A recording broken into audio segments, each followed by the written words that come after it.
And the clinical leadership from all of our 6 Ohio children's hospitals. Many of our superintendents have been reaching out to our children's hospitals to ask them questions, so we thought it would be good to get them all on a call together so that they would have a chance to ask questions and hear what's going on in their part of the state from the point of view of the medical children's hospitals. We are blessed in Ohio to have 6 great, amazing children's hospitals. They are truly our most trusted authorities in regard to the medical care of our children. They shared on that call information about the number of children with COVID in our hospitals, the number of children with COVID in our ICUs and on ventilators. And they also talked about how Children's Hospital's ability to care for all children is being compromised because all of our children's hospitals are overwhelmed by the increases in COVID cases as well as the other respiratory illnesses that they're seeing. Just to go back a little bit, on September 2nd, the Ohio Children's Hospitals issued an open letter to all Ohioans asking us to help them protect our children by getting them vaccinated and by wearing masks in school and at large gatherings. 5 days later, on September 7th, they held a press conference to reiterate that message. And again, at that press conference, they strongly recommended that children get vaccinated when they could, when they were old enough to, and when they could not, that they needed to wear masks while in school. Today, they went even further. And today they made a direct appeal to the superintendents, to the schools, and they asked all schools in Ohio, K through 12, to require masks for staff and students during this very dangerous surge of the coronavirus. Now, we all share the goal of helping our kids, keeping those kids in school. Reasonable people may disagree about a lot of things during this coronavirus, but I think all of us, Democrat, Republican, liberal, conservative, I think just about everybody in Ohio now agrees that we must do everything we can to keep our children in the classroom. We need our kids in school so they don't fall behind. So if their parents can continue to work and not have to take time off to be home with the children.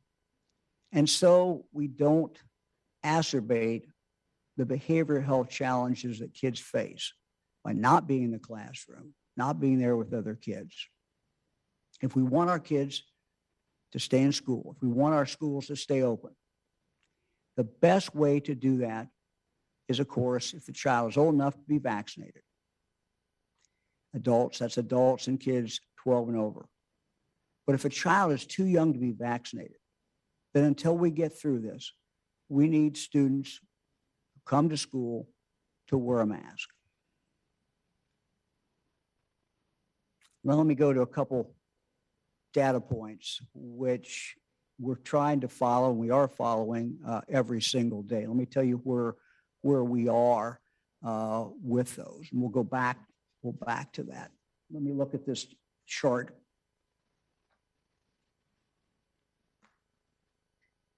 15% of our, Eric, if you could go back and pull the chart up for me, please. And we'll go back because I can't see it. Oh, there it is. I'm sorry. So if we look at the chart, we start off with optional, mask being optional for all students. That's 375 of our school districts. 61% of our school districts. But if you look at the percentage of students who are in optional for all students, that is 38.9%.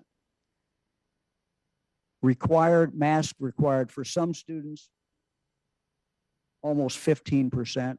Mask required for all students, 46%. Now, if we just look at the number of students who are now required in Ohio to wear a mask, that's what the next line is. Required for students, no, it's the next chart, Eric, I'm sorry. So there's approximately 54.4% of our total public school students today who are required to wear a mask. That is a significant increase in the number of students required to wear a mask from when school started today. So I wanted to make sure everyone had those numbers so you could see exactly where we are. Now, let's look at some data about where we are in Ohio. What's really happening in Ohio in regard to the Delta variant. And then after we do that, we'll turn and look at what's going on in regard to the Delta variant with our children. So first, let's look at the increase in hospitalizations among everyone. If you go back to the first week of July, when this Delta variant was started, we had 203 people who were in Ohio's hospitals with COVID, 203. Yesterday, that number was 3,427 people who were in Ohio hospitals with COVID. That is an increase of almost 1,600%. Just today, there were 344 newly reported hospitalizations. In regard to deaths from COVID, we've seen deaths increase in the state during the Delta surge, with 28 Ohioans dying from COVID in the first week of July, when we started seeing cases increase as a result of the Delta variant. But during the last week of August, that number had gone to 147 Ohioans dying from COVID. Again, that is an increase of over 400%. Looking at cases, they're increasing uniformly across the state. Every single county is red hot. Some counties are almost boiling over, but everywhere, no matter where your school district is, they're red hot. There's no place that you can run from the COVID. Every school district is surrounded by numbers of cases that are very, very high. Let me go to the chart. Look at the next chart, Eric. What you will see on here is that every county, if I went to the lowest county, Holmes County, Putnam County, both of them are still exceedingly high. Holmes County is the lowest county, is still at 341 cases per 100,000 for a 2-week period of time. What that means is even the lowest county is 3 times what the CDC says is considered to be high incidence. If you look at some of the highest counties, Pike County, Lawrence County, Perry County, Pike County, for example, is 20 times what the high or what is considered to be high incidence. So every single county, every single county, no matter where your school district is exceedingly high. Let's look at some additional numbers. Now let's look specifically at what's going on with our children. Since August 15th, over 29,000 Ohio school-age children have had cases of COVID-19. Cases increased 198% from the week of August 15th compared to the week ending September 4th. The American Academy of Pediatrics just reported yesterday COVID cases among children have increased 240% nationally since early August when the Delta variant started to surge. But during that same period in Ohio, we have seen a 2,000% increase in cases among children. COVID cases are increasing at nearly twice the rate among school-aged children as compared to how they're increasing among the rest of the population. This past week saw a 44% increase among school-aged children and only a 17% increase among the rest of us.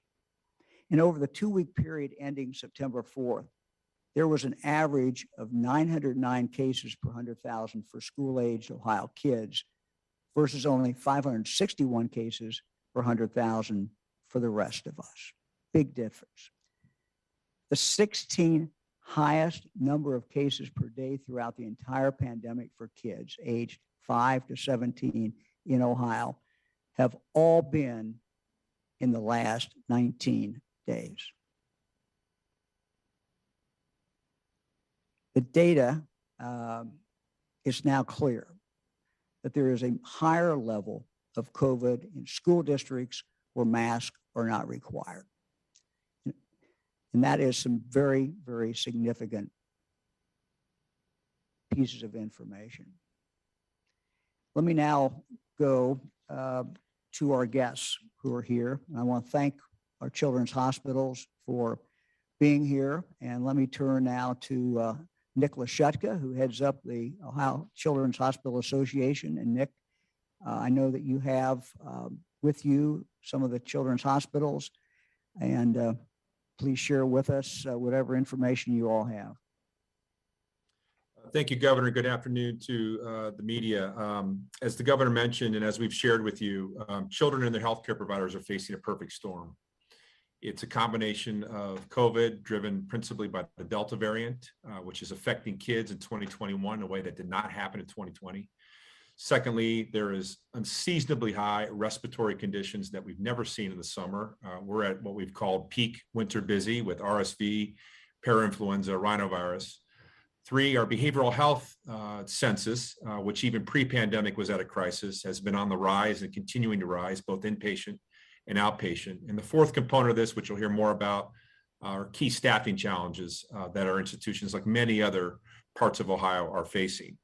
Our message that the governor explained to the superintendents is what we've been sharing with everyone, including you, and that is, we believe everyone can agree that our number one priority is to keep children in school in person 5 days a week. And we have the tools that will help us to accomplish that goal. And that's what we shared with the superintendents.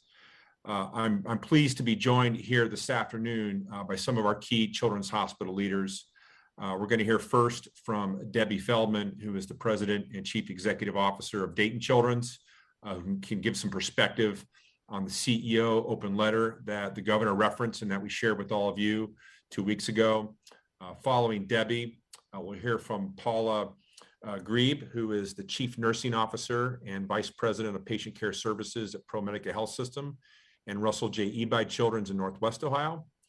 Following Paula, we'll hear from Dr. Rustin Morse. Dr. Morse is the Chief Medical Officer here in Central Ohio at Nationwide Children's, who's providing care to not only Central Ohio children, but Southeast Ohio children. And then we'll be followed and concluded by Dr. Patty Manning. Dr. Manning, as you all have heard, is the Chief of Staff at Cincinnati Children's. And all these folks are happy to answer questions at the conclusion. So with that, Debbie, I will turn it to you. Thank you, Nick, and thank you, Governor, for letting me share some insights as to what's happening here in the Dayton region, and also on behalf of my fellow colleagues, the CEOs of the other children's hospitals in Ohio. As the Governor said, Ohio truly is blessed to have some of the best children's hospitals in the country, and we pride ourselves on meeting the needs of our kids and their families. This is something we believe that we do, and we do it extremely well.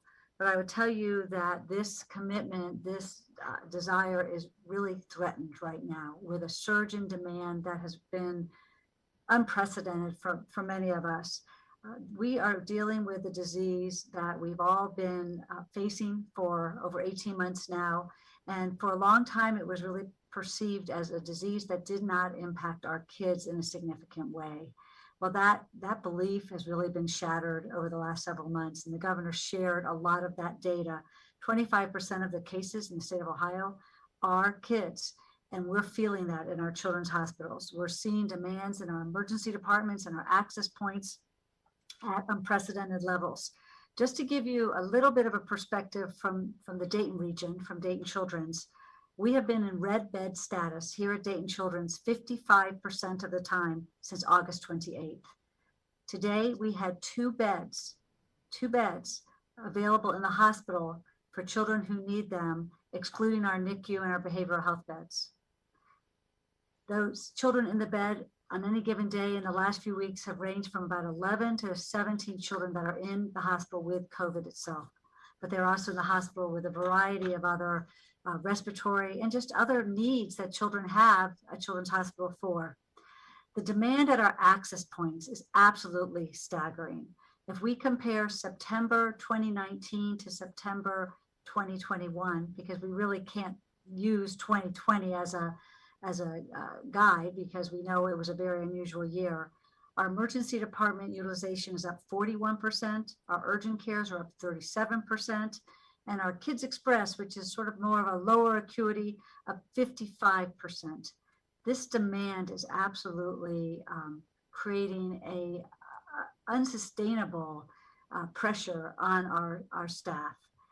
Even if you don't think your child's going to get COVID or your child isn't going to get really sick from COVID, I guess what we really want to help people understand is that when our emergency departments, when our access points are this busy, it prevents the staff from timely addressing other needs that come into our emergency department, whether they be other respiratory diseases, concussions from Friday night football, asthma attacks, injuries, traumas. The emergency departments become slower. And in some cases, because of the wait, parents give up and they leave. And we call this leave without being seen. One day last week at Dayton Children's, we had 40 families leave without their child being seen. On a given day, under normal circumstances, we have zero children leave without being seen. This risk of children leaving without being seen in an emergency department is something that weighs very heavily on all of us, and we do everything possible to prevent that from happening. The reason for this surge is manifold, are certainly multifaceted, and our clinicians on this call can address that certainly better than I. We are seeing very high levels of respiratory diseases such as RSV, which impacts our small babies particularly. We're seeing a surge again in behavioral health. Unfortunately, as our children go back to school, behavioral health issues really rise again. All of this happened coincident with the opening of school unmasked. It correlates directly in the timing of schools reopening. Our staff is simply getting exhausted. They go above and beyond every day in every single one of these hospitals. They are some of the most compassionate and talented people this state has, but they're getting exhausted. They just don't see an end in sight. And they too have families who are being impacted by this. They have families who have children. They have children in school who are coming home either because they are getting COVID or they are being quarantined because they've been exposed to COVID. And that's impacting our ability to provide care. We've had a 4-fold increase of staff out because of illness, and about 93% of that is related to COVID. So when that happens, we don't have the staff we need here to address this really significant surge. So the question becomes, what can we do? The governor said it, and I believe there isn't anyone in this state who doesn't want to put our kids first. They are our most precious resource. So what can we do to protect our kids? And as children's hospital CEOs, as children's hospital clinicians, we believe very clearly, as we stated in our letter, that certainly if children can be vaccinated, if we as adults can be vaccinated, we need to be vaccinated. That is certainly an important way to protect our kids. And then from the perspective of our children, until this surge declines, until we can get back into some sort of manageable level of COVID, we really need our children masked in school. It's the only way that we can stop this surge and keep our kids in school 5 days a week learning, which is what they need if they're really going to thrive. It's also what we need to bring down the volume of demand for our services. We know this works. We know last year when our kids were in school and masked, we did not see this demand. We also know that masks do not harm children. They do not create illness in children, and that they are what will work. And I'll just share with you, our colleagues up in Akron Children's were able to review 1,070 kids from the Summit schools who were required to quarantine in since August 16th. Only 23 of them were from schools that there was no mask requirement. So of the 1,070 children that were required to quarantine, only 23 of them were in schools with no mask requirement. After Akron Children's was able to share that really stunning data, many of the schools in Summit County pivoted to requiring masks, and the quarantine numbers of kids in quarantine dropped 72% prior to the week before. So we know this can work. We know we owe it to our kids to make this happen.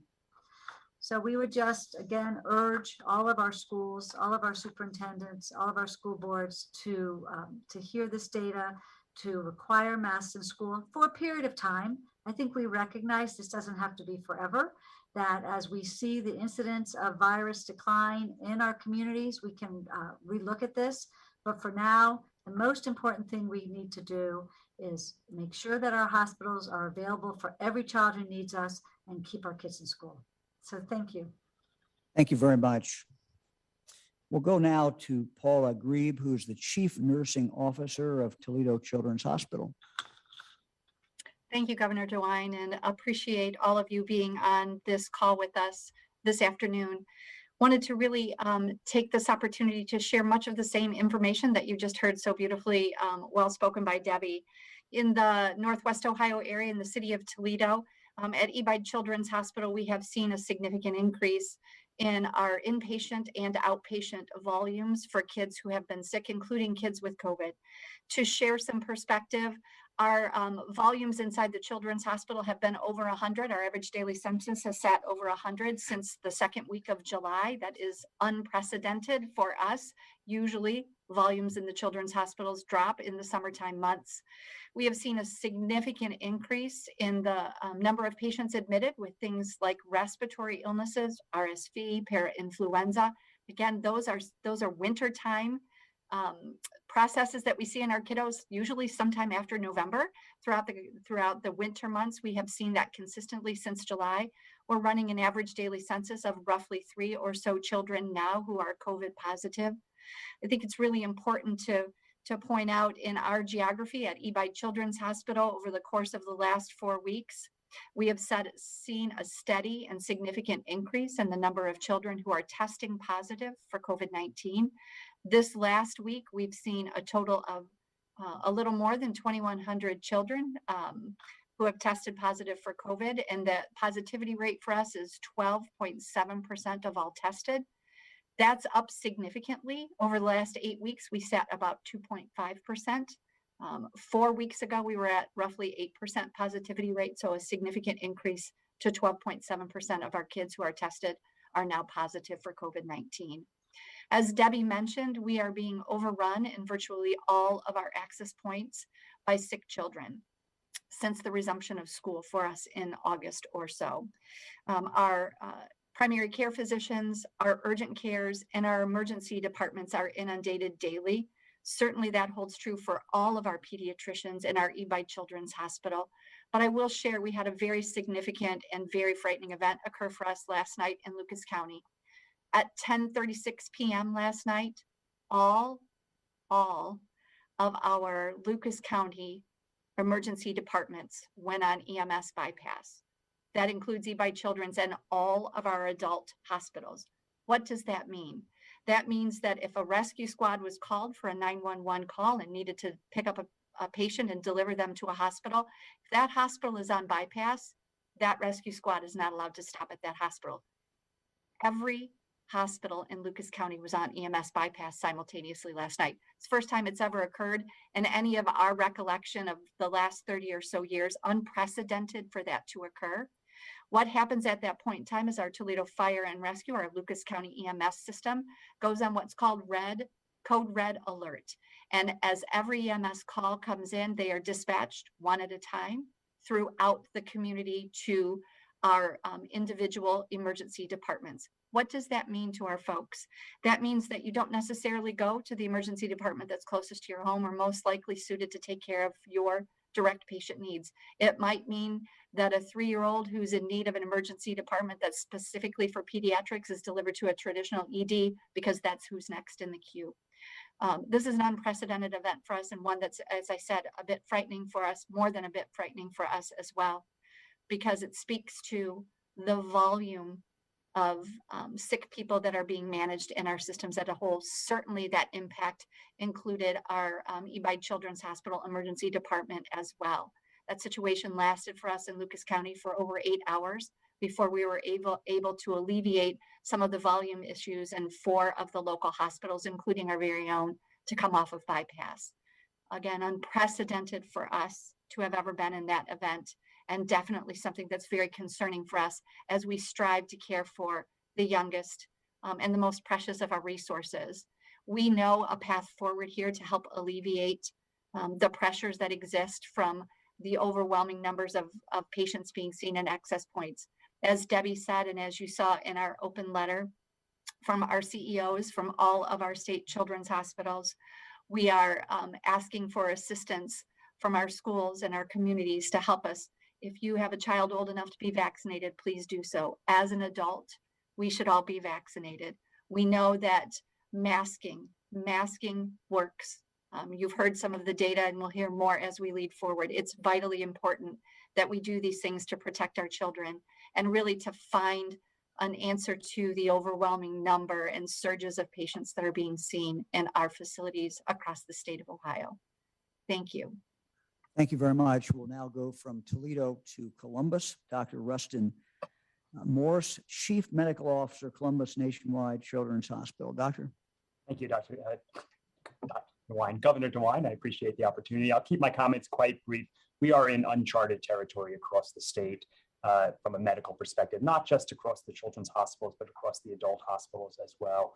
The infrastructure, the care for patients is being strained to a point where it's never been before. The staffing shortages are causing significant disruptions in healthcare delivery across the entire state, including children's hospitals. Couple that with RSV, respiratory syncytial virus, viruses we're not typically seeing in the summer months, as well as COVID, the children's hospitals are also quite strained. We are seeing record volumes here at Nationwide Children's Hospital. We have over 30 children admitted today in the hospital with COVID, 10 of whom are in the intensive care unit. And our emergency departments and urgent cares are seeing volumes that are over 1,000 a day of across the system, which is probably 30 to 40% above where we should be. So we are asking for everyone's help to get vaccinated if you're eligible and to wear masks in school or in large gatherings as well. Thank you. Doctor, thank you very much. Now to Dr. Patty Manning, Chief of Staff, Cincinnati Children's Hospital's Medical Center. Doctor? Thank you, Governor. And I'll just reiterate what you heard the others share. Our numbers, our inpatient numbers, are the highest they've been during this entire pandemic for COVID positive children. Our ICU numbers are the highest they've been for this entire pandemic. Our children on ventilators with COVID are the highest they've been during this entire pandemic. Our emergency room and urgent care volumes and volumes in our primary care offices are equally overwhelmed, as you've heard across the state. That impacts the care of all children, not just children with COVID. We had an analysis down here in Greater Cincinnati of 7 school districts, some of which are partially masked and some of which are fully masked. And we were able to look at the difference between COVID positive children, so not quarantine children, but children testing positive for COVID, almost twice as likely to test positive for COVID if they were in a partially masked versus a fully masked school district. We feel like that, as well as many other examples that you've heard, is evidence for the efficacy and the usefulness of masks. Doctor, Sure. Doctor, let me interrupt you. I want to make sure I got it. You give me that figure again. You're comparing what kind of school versus what kind of school? We're comparing schools that are fully masked, K through 12, with schools that are partially masked, just K through 6. And in the K through 6 districts, we had almost twice as many children test positive for COVID, not quarantine, but actually have COVID. And so that leads me to my final point and my final plea with you all, and that is that we have 2 paths forward. One of those paths to end this pandemic is one that many of you have asked about and many people have referenced, and that is, well, why don't we just let everybody get sick? To some degree, that's what we're doing right now. That's why we're all struggling. That's what we're all feeling the stress and strain of. So we could just let everybody get sick, including children. And for whatever reason, we put children out in front of us and let them get sick. Some of them will get very sick. Some of them might die. They will overwhelm our healthcare systems, and that will affect the care of all children in Ohio. That's one path forward. The other path forward is to use tools that are safe, effective. In many cases, they're benign. Wearing a mask is not dangerous to your health, as you've heard. And these tools minimize people getting sick, minimize children getting ill, having long COVID, minimize the strain and the burden on our healthcare system, and allow kids to stay in school. And I choose that path. And I plead with you as school leaders, as superintendents, as school board members, as community members who put lots of pressure on your school leaders. Please understand what we're asking you, and please do this small thing and allow children to be masked in schools throughout the grades, all the grades, and please get vaccinated. It means everything right now. Doctor, thank you very much. Nick, you have anything else? And then we'll go to questions. Go to questions, Governor. Okay. We'll go to questions. Governor, your first question today is from Jackie Borchard at Gannett, Ohio. Good afternoon. Thanks, everybody, for your time.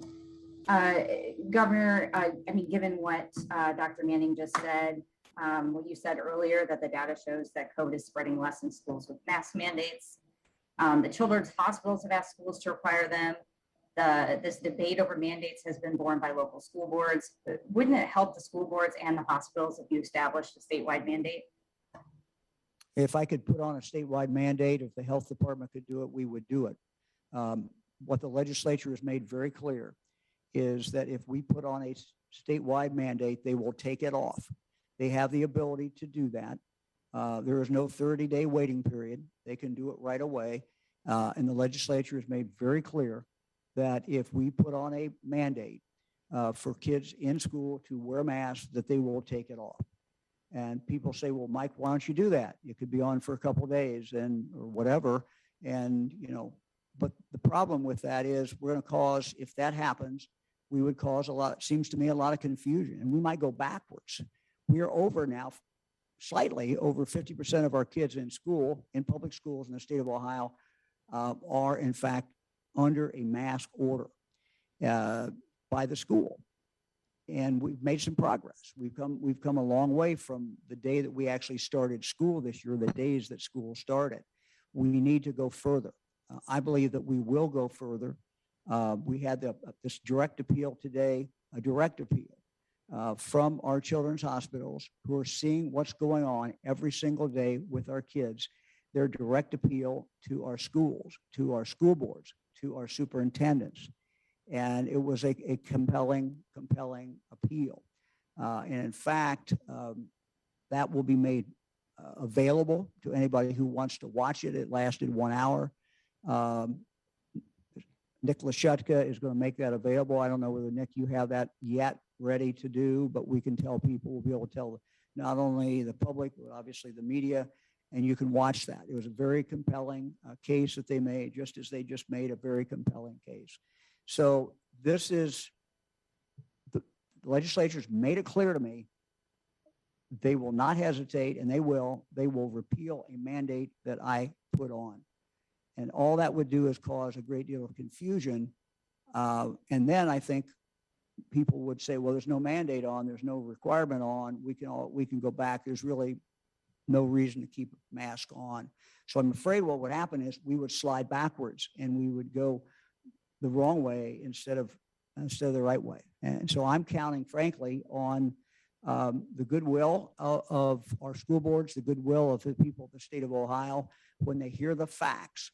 And the facts have been laid out, I think, very, very clearly by our children's hospitals. I hope that I believe that when people of the state hear those facts from the children's hospital, that we're going to see more and more of our schools do what clearly is necessary, and that is to have masking in school. Doesn't have to be forever. Don't want it to be forever, but we are at a crisis right now. We are at exceedingly high numbers right now. They are not going down. And as Children's Hospital has made very, very clear, it's not just children who have COVID who are threatened. It is any child who's in an accident, any child who's got any other medical problem. The ability of these hospitals to care for these children has been really, really compromised.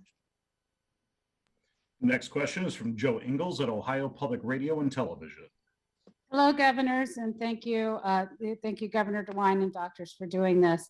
Governor DeWine, that being said, half of the schools don't have a mask policy. They have heard this appeal before, over and over and over. They don't believe the numbers. A lot of people don't believe the numbers. They don't believe the problem is as bad as you're saying it is. Oh. So the thing is, if that's the case, there's absolutely nothing you could do, including going to court or taking some other action. Is that what you're saying? That's what I'm saying. I vetoed the bill that gave the legislature this power. That veto, as you well know, because you reported it, was overridden by the state legislature. In addition to that, the state legislature has made it very clear to me that they will take off a health order if I put a health order on. Now, look, if there's a change of opinion in the legislature, I am happy to put this order on. I will take the responsibility for it. I did not hesitate last year to take responsibility. I'm not going to hesitate again, but that's not where we are. That's not where we are today. And look, I think there is new information. What you heard from the doctors today are two different examples.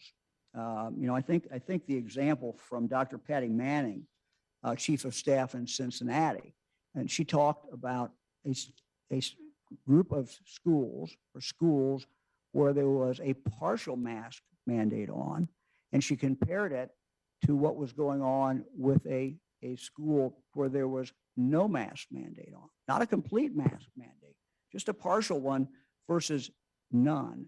And it was clear in the evidence that she put forward that the kids in the one where there was only where there was no mask mandate are twice as likely to get it as when they had a partial. That's pretty compelling data. The data we're looking at that I cited earlier, statewide, even though it's still early, it clearly shows that as well, that there's a fundamental difference between kids getting it in a school district where there's masking versus where there's not masking. So the evidence is coming in is very, very strong. And again, I would say that when we have talked about this for the last 18 months, one of the things that people who don't want masks, people who sometimes are skeptical about the data, one thing that they have said is, well, when hospitals fill up, I know that's a problem and we will act. What you're hearing today is hospitals are filling up. And it's a threat not just to your child if your child has COVID. It's a threat to your child if that child is an auto accident or any other problem. Next question is from Danny Eldridge at Hannah News Service. Hello, Governor. Danny? So my question is, why not put the mask mandate on, let the legislature take it off, and then take them to court and get a restraining order, keep the mask mandate on? I mean, isn't that a possibility? Or do you think that this law is unquestionably constitutional? Well, I don't think anything's unquestionably, but again, I have to weigh, and I have I don't have a hesitancy. You've watched me. I don't have a hesitancy of doing that, but I have to weigh the damage that would be done by that and the turmoil that would be created, and the fact that I think it's very likely that we will roll backwards. What I'm hoping is through this contact today between Children's Hospital directly and answering directly questions from superintendents. And they've made this offer also today to do this with all school boards, where school board members can get on, or anybody in Ohio, school board members or anyone else can pull this up later today and watch that hour. And it's a compelling hour. So I believe that we're now over 50% of our kids who are in masks in our schools. I believe that with what the conversation that took place today, that we can keep that number going forward. Look, we saw several schools in the last 24 hours. I just saw on the news media. Troy, Ohio, for example, they voted last night and went to a mask mandate.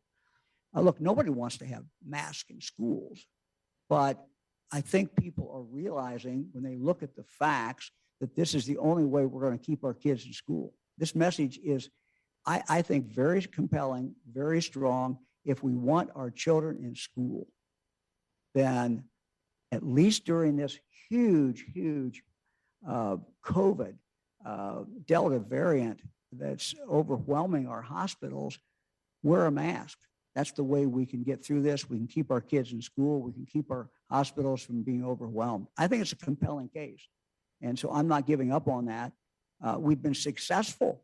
We've moved the ball. Look at where we were on the day that school started, or the days that school started in Ohio. We have dramatically increased the number of schools that are requiring masks. It's a phenomenal change. I think we can keep that momentum going. Yeah, Governor, this is Nick. Maybe just to add on to that, our clinical leads, our teams, working very actively locally with school boards, school districts, and others. We're committed to going down this path with our school officials.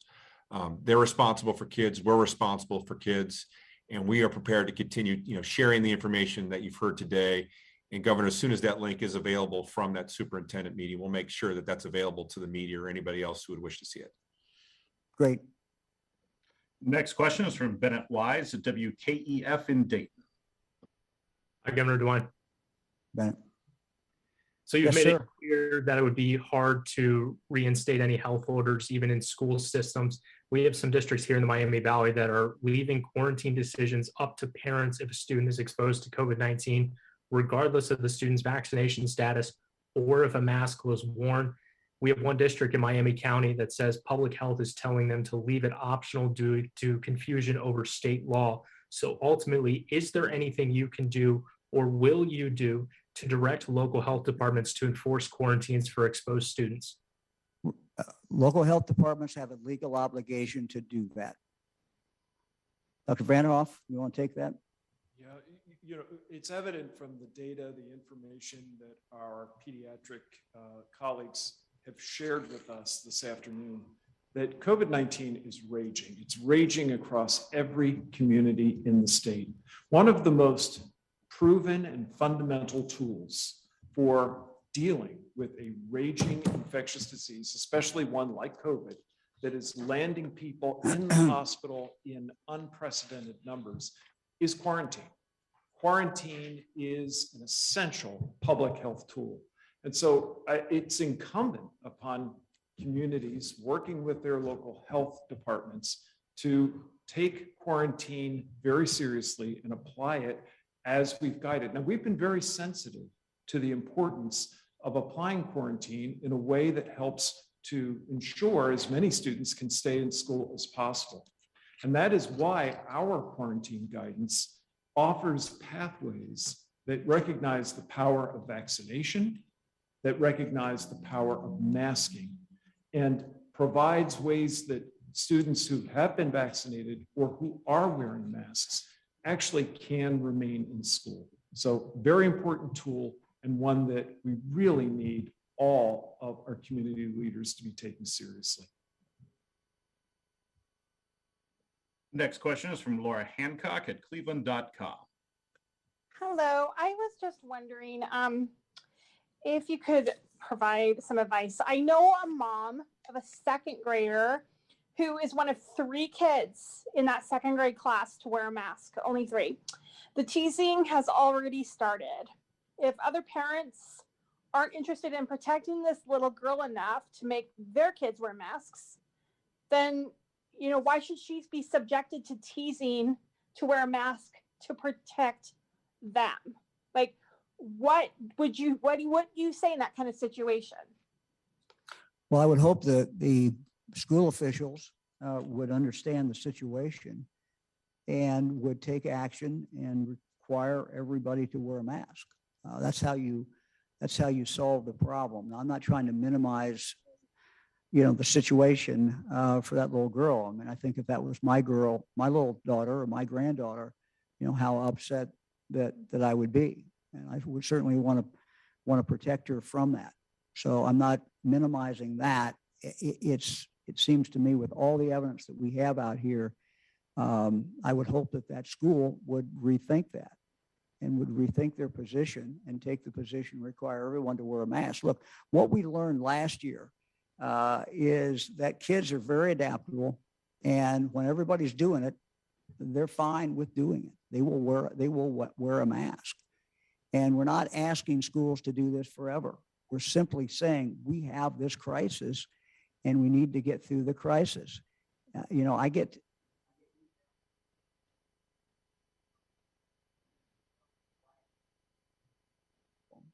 Well, there's 2 differences. The first difference is last year everyone was wearing masks in school, and this year, children are not wearing masks in many, many, many schools. Second is the Delta variant, and we're told by the health experts that the Delta variant is much more contagious. So that's what the difference is. But my heart goes out to any child who's being bullied in any way. Next question is from Scott Hallis of the Xenia Daily Gazette. Hey, Scott. Hey, Governor, how are you? I'm well, sir. Good. This might be a better question for Dr. Vanderhoff or one of the hospital representatives, but there's a lot of people out there saying that, it's not safe for kids to wear masks for several hours a day, that there's long-term health effects, there's issues with that, and there's a lot of parents who are concerned about that. Is there any science out there to the contrary, that, wearing a mask for 6 hours a day in class with a few breaks here and there, is safe for the short term and in the long term? Yeah, we're going to go to Dr. Vanderhoff first, and I think Dr. Manning also. I heard her earlier comment on that. If I'm wrong, it was one of the doctors. So we'll go to you, Bruce, and then we'll go to Dr. Manning. Thank you, Governor. The American Academy of Pediatrics has spoken very clearly and very strongly on this issue and indicated that the scientific evidence actually points to the safety of masks, and that not only are masks safe in our children, they're well tolerated. And Governor, you're correct. My recollection is as well that Dr. Manning has spoken about this before. Dr. Manning, would you care to add anything to that? Sure, thank you. I'll add, I'm going to speak as a developmental pediatrician, somebody who specializes in child development and behavior. And I can promise you that the claims that masks impact children either physically or emotionally, behaviorally, socially are simply false. Children tolerate these masks very well. In many cases, they tolerate them better than the adults in our lives. And many of us have examples of being exposed to children here in the hospital or in the community and realizing that it's often not the children who are complaining about the masks, it's the adults in their lives. And so this is one of many times when we could actually follow the lead of children and do what's right. I think they know what's right, and we need to provide better models for them. Next question is from Marty Schlayton at the Ohio Capitol Journal. Governor. Afternoon. So if the legislators who passed the bill constraining your ability to issue health orders and overrode your veto have put you in this position, would you say that they're partly to blame for the fact that we've got children lying in ICU beds in such numbers and that Lucas County had its emergency rooms overloaded yesterday? Well, I am an optimistic person, as you know. I've said that, and I think you know that I am. It was interesting today that on call, there were questions or comments about whether or not this information has been shared with the state legislature. And we were encouraged to share that information. And that was some of the attitude of some of the members, some of the superintendents, people, school officials who were on the call. So look, we're going to continue to do that. When we do a press conference like this, obviously we're sharing it with everybody Ohio, which includes members of the General Assembly. And I think that, again, I'm optimistic that as people learn the facts, that they will, take a look and maybe reevaluate what their position is. But we have some momentum going. We're getting more schools that have decided, at least for a period of time, to put the mask on. And we hope that this press conference today and the meeting that we had earlier today, the virtual meeting with many school superintendents all over the state of Ohio, will not only impact those superintendents, but there'll be other superintendents and other school officials and school board members who will watch this as well. And that there'll be members of the legislature who will watch it as well. Governor, just to add on to that, we've shared this with the superintendents, but all of our children's hospitals are in regular communication with the 132 members of the Ohio General Assembly in both the House and Senate. And as we speak, we're reaching back out to them as these data that you've heard today and last week continue to evolve, so that they're not only hearing firsthand the information that we're sharing with you, but I think importantly have the opportunity to ask questions of our clinical leaders, because what we're finding is there's just a tremendous amount of misinformation out there in the public. And, I think as we have these conversations, I'm a real optimist too. We're finding that people are responding to that. So that's an effort that we're going to continue as well. Nick, let me also add that this is a state legislature that in 2 straight budgets at our request has overwhelmingly added additional money, significant money for children's health issues. Everything from doubling the amount of money going to local children's services to putting more money to deal with the lead paint problem. And I could go on, and early childhood development. So this has been a legislature that has put money where we've asked them to do it, and they've done it in regard to children. They have focused a lot on children. So I still have hope. And again, I think sometimes there's a lot of misinformation out there, and our job is to do everything that we can to get the information out. Next question is from Jim Oddie at WHIO in Dayton. Hey, Jim. Hey, Governor, I wanted to see if to what extent you might believe that there is a potential path around Senate Bill 22. Could that be done by the duly elected State Board of Education? Could that be done by county commissioners at the local level? Could it be done by a duly elected mayor of any particular city to have their schools be masked, or any other restrictions that might help in this situation? Or perhaps not. What do you think? Jim, we don't think we have any avenue around this. Those others maybe are possibilities. I don't want to be play lawyer here without doing any kind of research. We know that there is some cities that have taken some action in this regard. So certainly there's other possibilities out there, but we don't think that there is any effective way to do a statewide order that will accomplish what needs to be accomplished. So look, I've been involved in government politics for a long time.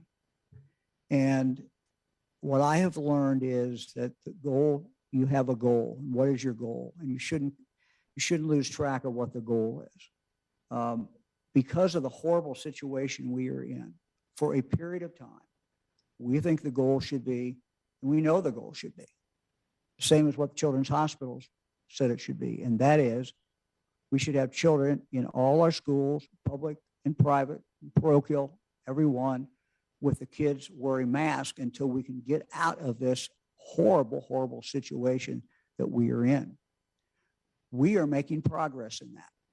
What I'm hoping is that today's press conference and meetings that took place between the superintendents and the children's hospitals can keep that momentum going, and that we can go from 53, 54% wherever we are today, and that we can continue to move that up. We're in a lot better position than we were before when school started. We just have to keep going. So my goal is going to be to try to get there, maybe a different way than we would have liked, maybe not the easiest way, but we're going to try to get there. We got to protect these kids. We got to keep kids in school. Next question is from Christian Hauser at WKRC in Cincinnati. Hi, this is Mike Horsley. I apologize, Christian. I had to do a live report, but you did want me to ask, Governor, given that you say that this is a crisis and it's only getting worse, and you're worried that if you implement a statewide ban, it will be overridden by the legislature. Christian was wanting to know, why are we letting politicians dictate the health of our kids and of our population? Look, we're a country of laws. Laws get passed. Sometimes we like them. Most of the time, I guess we like them. Sometimes we don't like them, but we're a nation of laws. And so, what happened was that the law that was passed, I vetoed, as I have every right to as governor of the state, because I thought it was not in the best interest of people of the state. The legislature, in their wisdom, decided to override the veto. That's where we are today. They have overridden the veto, and they've made it very clear that they would not allow a health order that required masking. So that's where I am, and I'm not giving up, and I'm not, just walking away and off the playing field.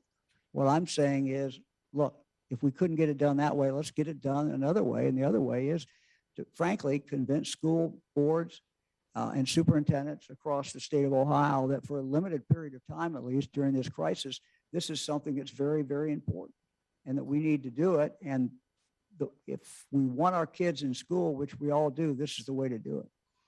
So if you can't go one way and get something done, I've learned, try to do it and get it done another way. Thank you. Next question is from Justin Dennis at mahoningmatters.com. Good afternoon, folks. Hi, thanks for taking our questions today. I'd like to address the medical professionals on the call today and ask if they feel that a statewide mask mandate in schools is the correct path forward, or is it better to rely on, as the governor said, the goodwill of local school board officials to make this choice for themselves, knowing that in some cases, some officials, some parents, some local legislators may see it as a heroic deed to refuse this or something that's to be applauded. Like to see what they think about that. This is Nicholas Shutka from the Ohio Children's Hospital Association. And we are children's advocates and we are passionate. We use the best information we have to make recommendations to policymakers about what that best pathway forward is. And, as we've talked with legislative leaders and continue to talk to rank and file members of the General Assembly, we've heard the same message that the governor's reiterated with you here today. And we would be worried that perhaps there would be an unintended consequence where any district who has already taken a measure to move forward with a temporary mask requirement could be unintentionally forced to have to remove that. We're in the business of protecting kids, and we're optimistic, and we believe that as we continue to share these data and what we're seeing firsthand, that people will do the right thing. Debbie, I don't know if you want to add anything to that or pass on it, but I know you and I have talked a lot about this over the last several days. Well, I would just reiterate what you said, Nick. I think as children's hospital leaders and medical professionals, it's incumbent upon us to speak out and say what we know is the best thing for kids. And the best thing for kids right now is for them to be masked in school, all of them. The realities that we're facing in our state are making a statewide mandate a difficult thing to put in place right now. So what the governor's doing, and I applaud him for that, is saying, let's not just throw up our hands and say we can't do anything. Let's get the information out. Let's keep communicating. And that's what we're all committed to do. And we're actually feeling better that we're seeing the kind of progress we are that the governor shared today. But as children's hospital professionals, it is absolutely incumbent upon us to say that children need to be masked in schools. Next question is from John London at WLWT in Cincinnati. I was really struck by Dr. Manning when she referenced how there's a viewpoint out there of just let this play out, let it run its course, and that's kind of what is happening now. And the governor is saying you've got momentum going. You recognize the power lies with the legislature. You're making the direct appeal. Dr. LaShutta was saying that you're in touch with all the legislators. Dr. Manning, what is your read on today's session with school superintendents? Was there a back and forth? Did they say, yeah, we got to do this, or there's some giving reasons that they're not going to do it? What was your sense of this?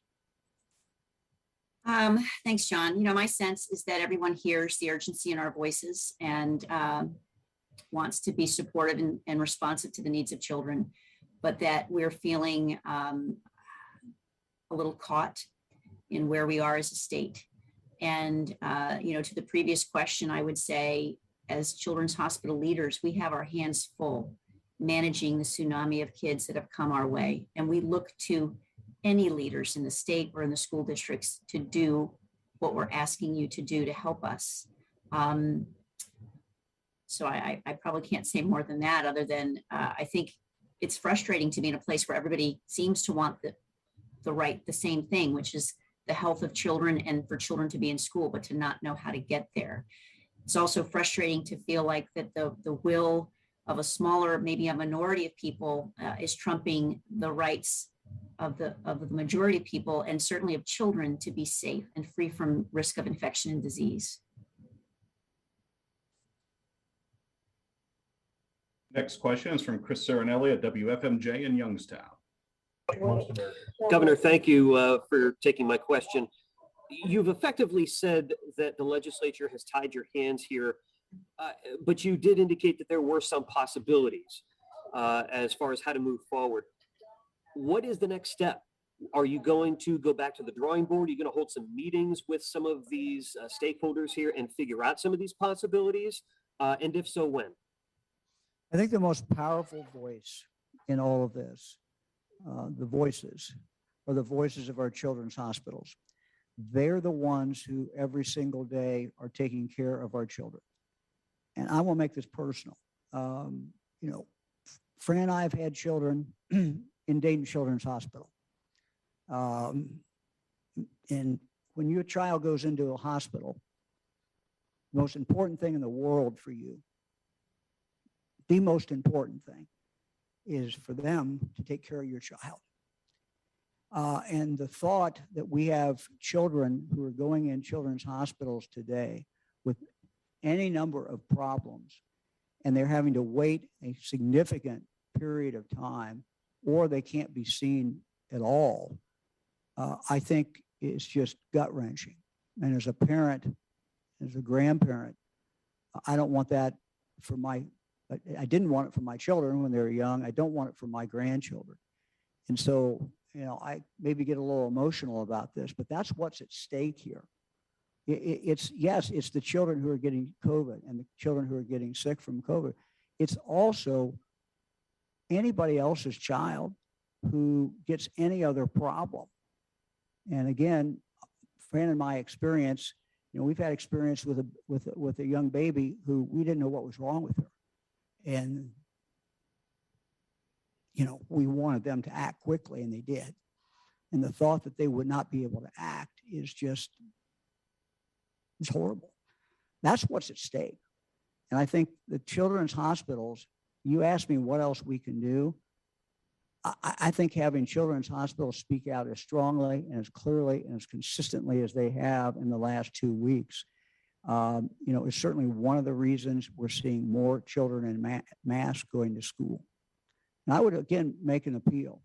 Even if your school does not require a mask, you can have your child wear a mask.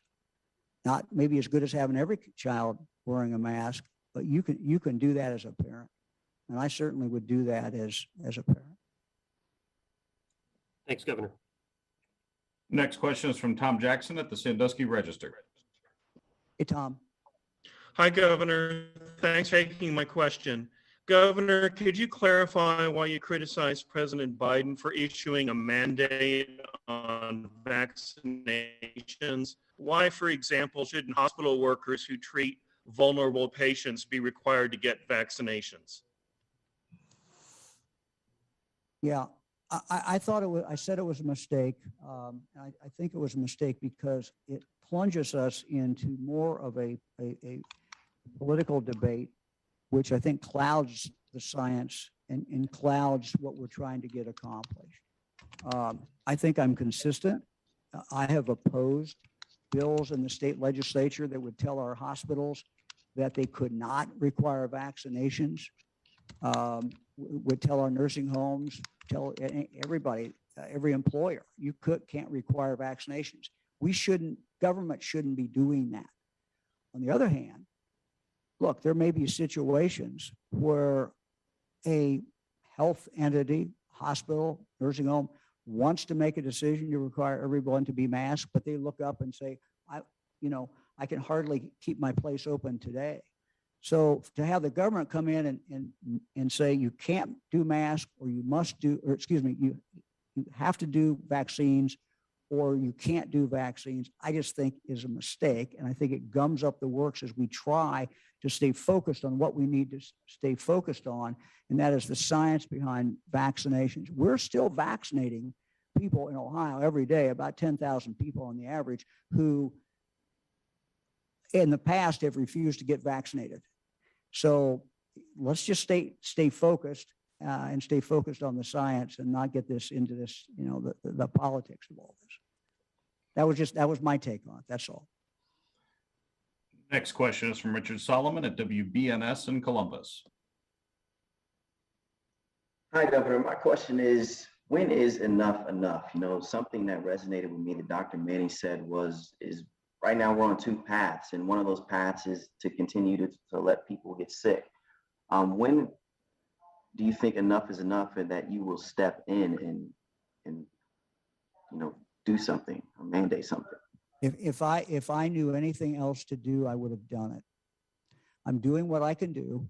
And I think sometimes, what a governor can do is convene people, put people in a room together. A governor can call on experts and they come forward. And that's frankly what I did today. We asked children's hospitals, will you organize this? Will you talk to the school superintendents? We have many school superintendents are calling children's hospitals anyway. Let's put them together. I'm a believer in facts. I'm a believer in if people have the sufficient facts, they by and large make the right decisions. That's been my own experience in my own life. And so, what a governor can do is what I did today. and convene that together, put them together, have them talk. As I said, there was a discussion about maybe doing the same identical thing with our children's hospitals for our school board members. Look, these people are in a difficult situation. They're being tugged one way and tugged another way. And, you know, they don't get paid a whole lot to be on a school board. And you know, these are tough jobs. And a school superintendent during the pandemic is a tough job. So trying to get them the facts, I think, is important. And that's one of the things that I can do. Thank you, Governor. Next question is from Luann Stoya at WSYX in Columbus.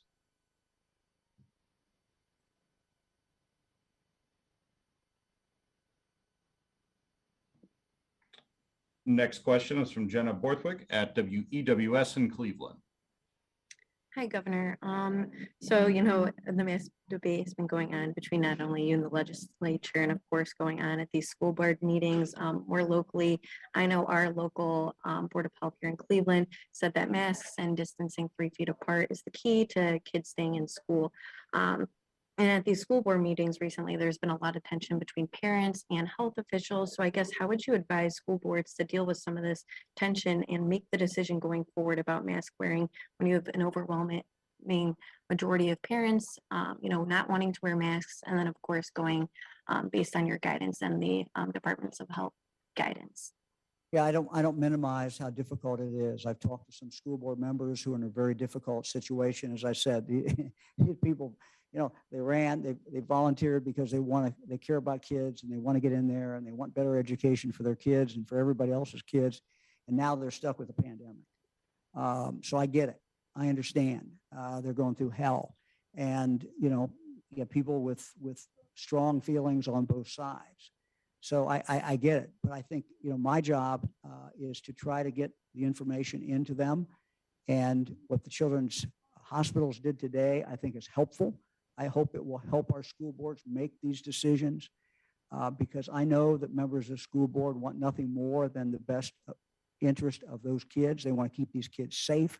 They want to keep them in school and they want to keep them moving forward. And I think that you know, in some respects, the most compelling argument is this. It is abundantly clear by what we've seen in the first 2-3 weeks of school that the way you keep kids in school is to keep them masked. Vaccinate them if they can be vaccinated, if they're old enough to be vaccinated, 12 and above. And then if they're not vaccinated, have them wear a mask. You know, look, we have a long way to go. If you look at the numbers, I don't have it in front of me, but if we look at the numbers of our 12, 13, 14, 15, 16, 17, 18-year-olds who are in school, the percentage of those that are vaccinated is not very high. So we've got a long way to go, even with that group that's where the vaccine is already available and they're eligible for it. So vaccinations, more kids getting vaccinated, and then, you know, if the kid is not vaccinated, wearing a mask. But I feel sorry for the school boards. It's tough. It's tough. If I could take this away so they didn't have to make those decisions, and so that you know, they wouldn't have that pressure. Some people have said to me and superintendents, I wish you would make the decision. I said, look, I can't do it. Thank you. Let's go back to Luann Stoya at WSYX in Columbus. Thank you for taking our questions, Governor. I would like to address the Buckeye games that we've been seeing. We've had 100,000 people in Columbus. Last Saturday, we've got another 100,000. Is this a super spreader event? There are adults and children at these games. Granted, they are outside, but people are sitting on top of them. Maybe this is a question for Dr. Morse or for the state health director, but you know, is there a concern over that and any discussion about whether that should continue, whether the games, those live games, another game tonight with the crew? Sure, I'll let Dr. Vanderhoff do the science on it. I just tell you that, you know, Fran and I went to the game, tough game. We both are fully vaccinated and we both wore masks. So, you know, if I was going to, this is just me, if I was going to, I can just tell you what we do. If we're going to go to a Buckeyes game, you know, we're already fully vaccinated and we wear a mask. If I was not vaccinated, I wouldn't go. And, and even if I was vaccinated, I would wear a mask. Dr. Vanderhoff. I think the governor covered it very, very well. We know that our vaccines are very, very effective. And when we are in crowded environments, even when we are vaccinated, it's a smart idea for us to add that additional layer of protection, which is wearing a mask.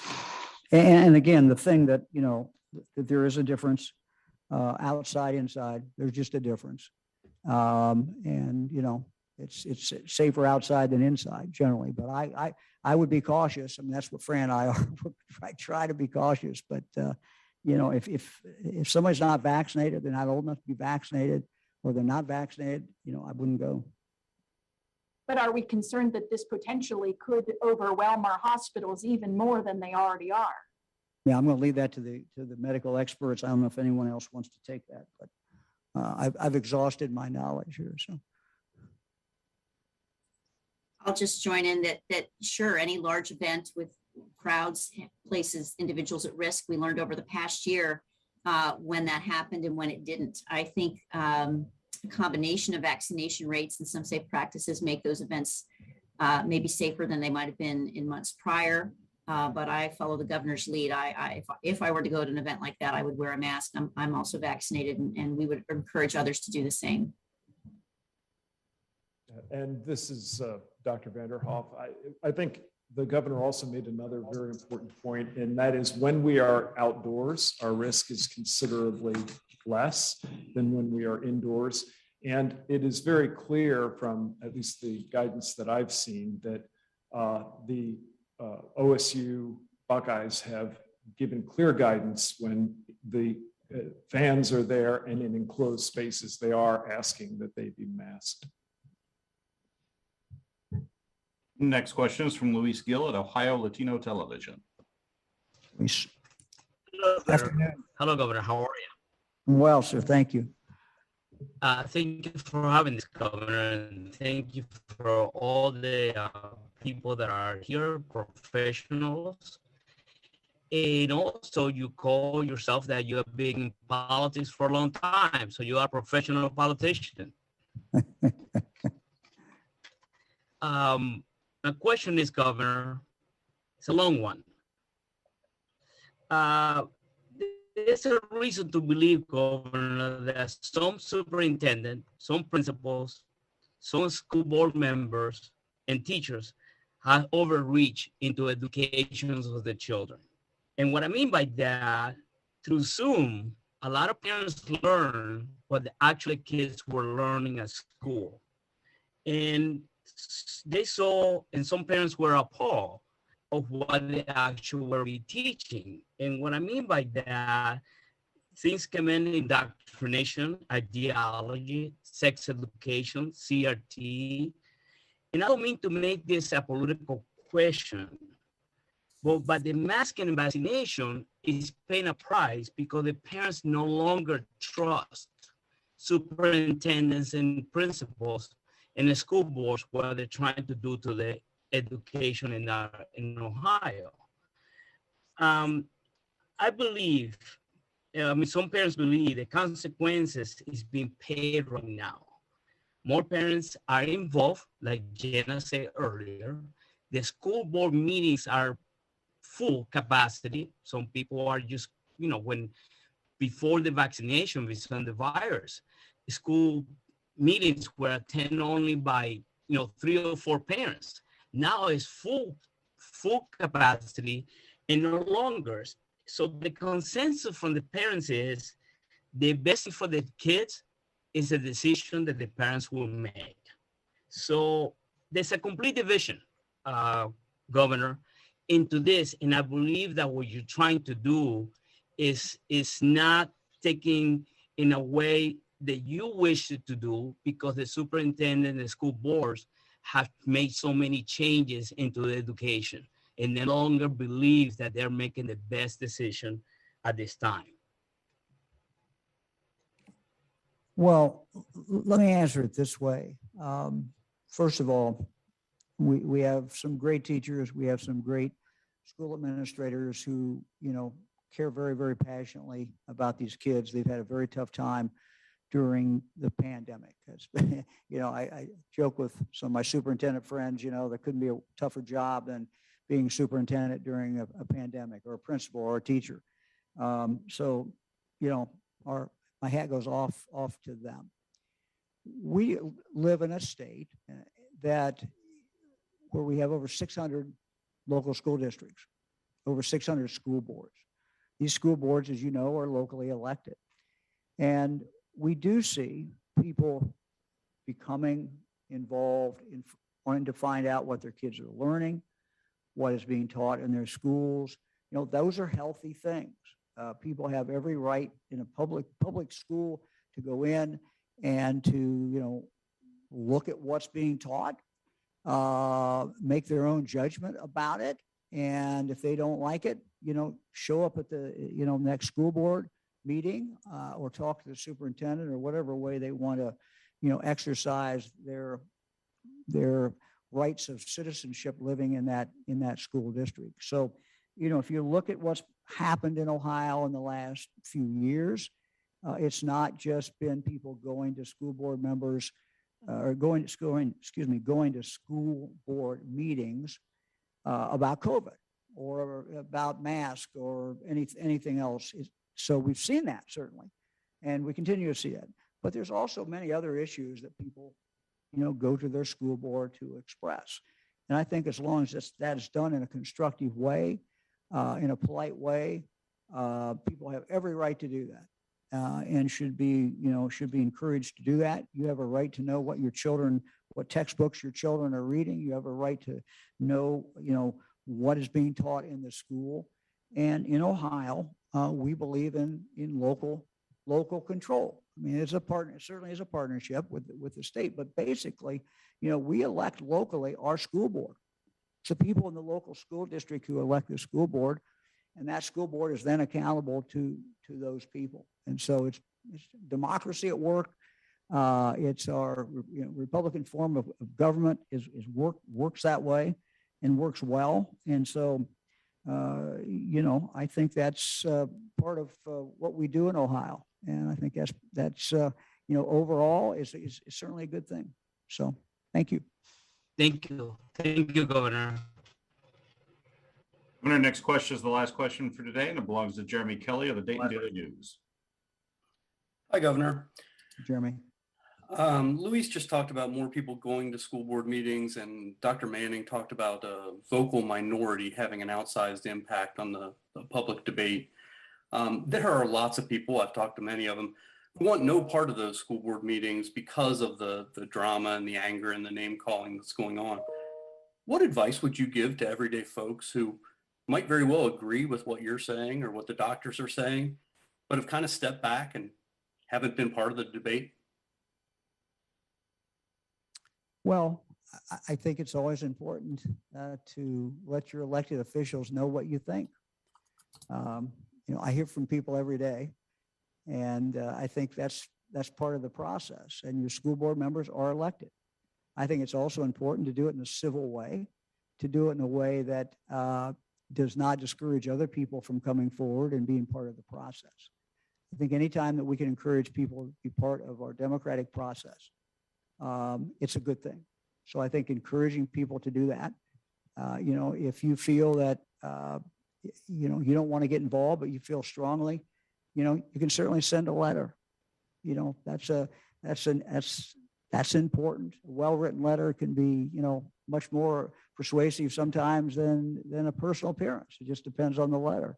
So I think there's many ways that people can participate in our government, writing their legislators. But if we're talking specifically about schools and what sometimes this year has become very contentious, I would just, say to everyone, exercise your constitutional right, make your opinion known, but, try your best to do it in a civil way that is respectful of the people making the decisions and respectful of people who are in the same room who are, against what you're saying. So I guess that would be my advice. Well, thank you all very much. I want to thank the Children's Hospitals. Nick, thank you for doing that. I don't know if you can tell everybody how you're going to post that. So if anyone wants to go back and watch that hour, that would be good. And I'll let you close it then. Thank you, Governor. We'll make that available through your comms and media team through Okay. Brianne once that link is available. And that's all I have. Okay. Thanks, everybody. Appreciate it.